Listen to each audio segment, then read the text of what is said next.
விசேட செய்தி ஒன்றோடு உங்களை இணைத்துக் கொள்கிறோம். ஹமாஸ் மற்றும் இஸ்ரேலுக்கு இடையிலான போர் ஒரு பக்கம் சென்று கொண்டிருக்கின்ற இந்த நிலையில் முதல் தடவையாக அரபு நாடுகளினுடைய விமானப்படைகள், அதாவது காசாவினுடைய ஆகாய மார்க்கத்தை தொட்டு உள்நுழைந்திருக்கின்றன. அது தொடர்பான தகவல்களை வழங்குவதற்காக இணைந்து கொள்கிறோம். இதில் ஒரு விடயத்தை மாத்திரம் கவனிக்க வேண்டும். அதாவது ஐக்கிய அரபு அமீரகம் மற்றும் எகிப்து மற்றும் ஜோர்தான் ஆகிய நாடுகளினுடைய விமானப்படைகள் தான் இவ்வாறு காசாவினுடைய ஆகாய மார்க்கத்துக்குள் உட்பிரவேசித்திருப்பதாக சர்வதேச செய்திகள் தெரிவிக்கின்றன. ஜோர்தானினுடைய விமானப்படை இதற்கு முன்பு ஏற்கனவே காசா பிராந்தத்தில் தன்னுடைய விமானப்படைகளை அனுப்பியிருந்தது. ஆனால் ஐக்கிய அரபு அமீரகமும் எகிப்தும் முதல் தடவையாக அனுப்புகிறது. என்ன காரணம் என்றால், வான் மார்க்கமாக உலர் உணவுப் பொருட்கள் மற்றும் நிவாரணப் பொருட்களை பட்டினியால் வாடுகின்ற பலஸ்தீன மக்களுக்கு வழங்குவதற்காக. ஜோர்தான் இதற்கு முன்பு ஏற்கனவே இவ்வாறு செய்திருந்தது. ஆனால் எகிப்து மற்றும் ஐக்கிய அரபு அமீரகம் என்பன வான்படை மூலமாக முதல் தடவையாக இணைந்து கொள்கிறன.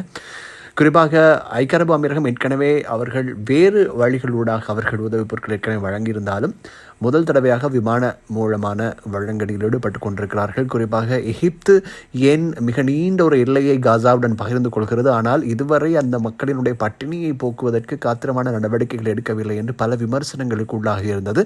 அதன் பின்னணியில் தான் இப்போது இந்த நடவடிக்கைகள் இணைந்திருக்கிறது.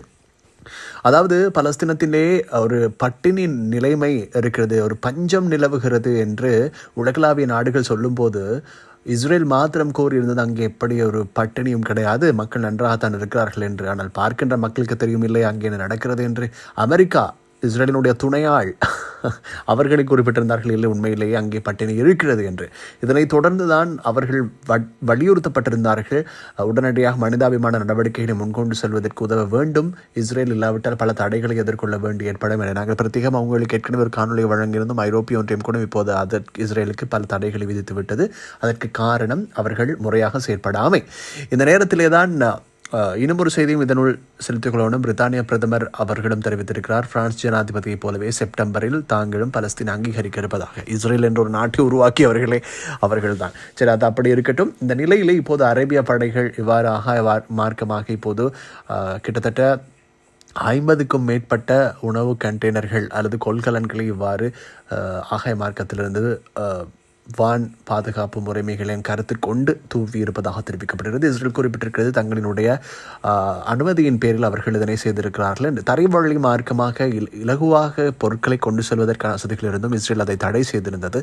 முற்றுமுழுதாக இப்போது பகுதி அளவில் அவைகள் திறக்கப்பட்டிருக்கின்றன. ஆனால் முற்றுமுழுதான பலஸ்தீன மக்களினுடைய பட்டினியை போக்குகின்ற அளவுக்கு இவைகள் உதவுமா என்பது தெரியவில்லை. ஏனென்றால் கிட்டத்தட்ட 4,70,000க்கும் மேற்பட்ட மக்கள் அங்கே பட்டினியால் வாடுகிறார்கள்.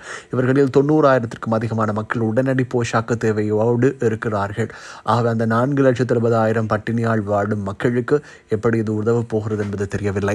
90,000 உடனடி போஷாக்கு தேவையான மக்களுக்கு இது எவ்வாறு உதவ போகிறது என்பது தெரியவில்லை. ஆனால் ஒரு சில இடங்களில் இது பெரிய ஒரு உதவியாகவும் இருக்கலாம்.